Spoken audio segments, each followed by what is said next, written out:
Happy New Year, everyone, and welcome to the first Forex Outlook of 2019. So, as we've left it off in the middle of December, you could already see that price action started to basically range, especially across the dollar, which drives a lot of these major pairs. And so there wasn't a lot of opportunities to focus on. And this is also a time when large investors, hedge fund institutions are taking profit, and they're not really looking to get into any fresh opportunities or trades. It's a holiday season, and so they want to enjoy their hard-earned money. At the same time, you could see, if you watch closely, the indices and the stock markets have been falling as well. And while again headlines might come out in a couple of days that there's this massive risk when it comes to the stock market, it's just what it was so far is really healthy profit taking. This profit taking rolled into from an already existing tumble, but all of this started really happening in the fourth quarter of the year, so it's not a massive surprise. So to start things out, what I'm looking for is going into this first week is really the NFPs from the US. So NFPs from the US, which will impact the US dollar. A very interesting way of seeing the dollar here. So what it does, this is the weekly chart. So obviously we're not going to focus too much on the dailies because, as I said, we're coming from a muted price action scenario for the last 2 weeks. So if we look at this weekly chart on the US dollar index, what we can see, if you followed our previous predictions, is that we were always looking for the last maybe even 6 months. We were looking for between the levels of the 61 and 50% Fibonacci pullback from the top of this high of the 103.76 on the DXY to the lows of the 88.36. And so this is really only a retracement into the fall that happened originally, coming from 2017, middle of 2017, I believe. Actually, start of 2017. Going in throughout the whole year, 1.5 years really.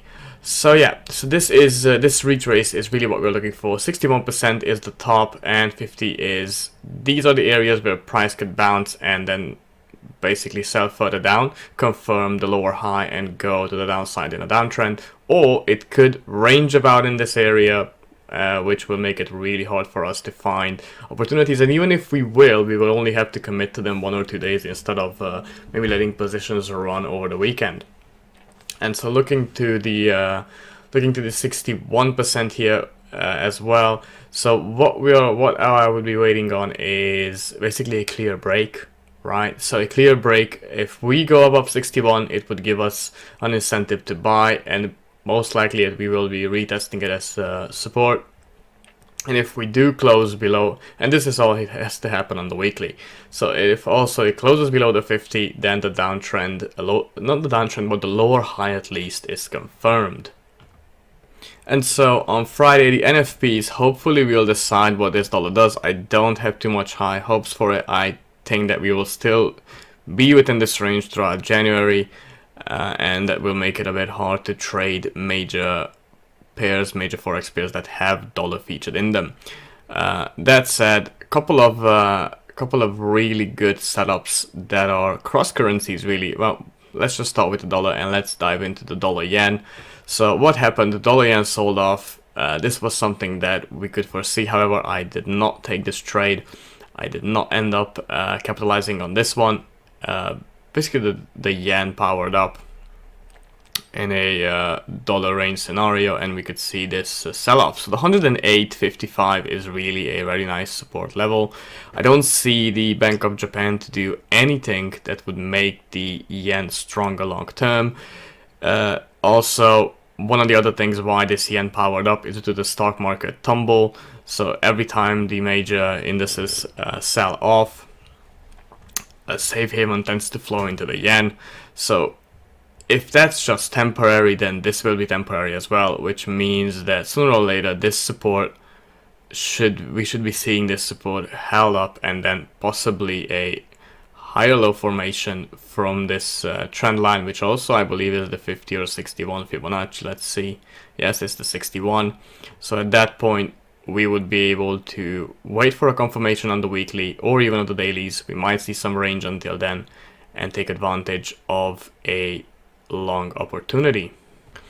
Now to move on to crosses, really, the euro pound is something that we were looking at for quite a while now.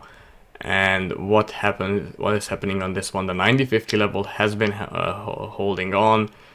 We have 3 candles that are confirming for basically pin bars, but they are in a range.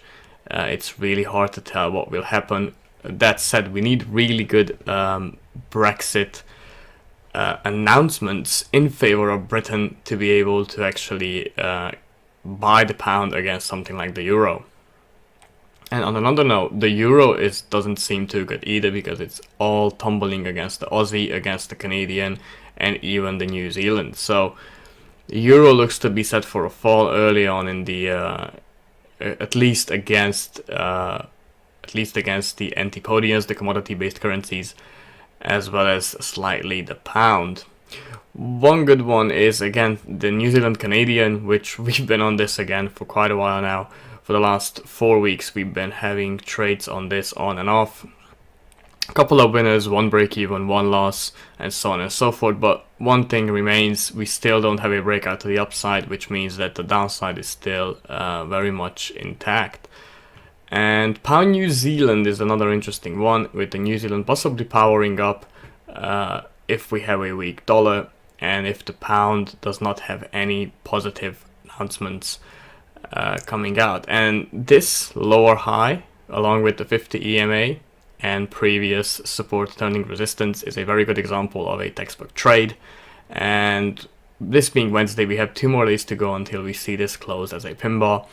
And we could monitor the daily to see if anything pops out. Daily looks really good as well, even the 4 hour. So this also could be a trade going into the end of the week, and we might not have to wait until next week.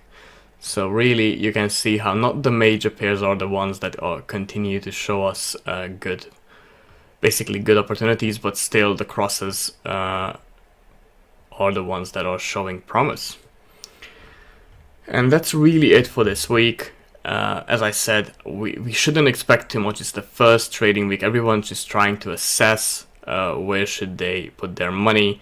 Everyone's trying to figure out what is happening with the stock market and go from there. And that's basically it. See you in the next one.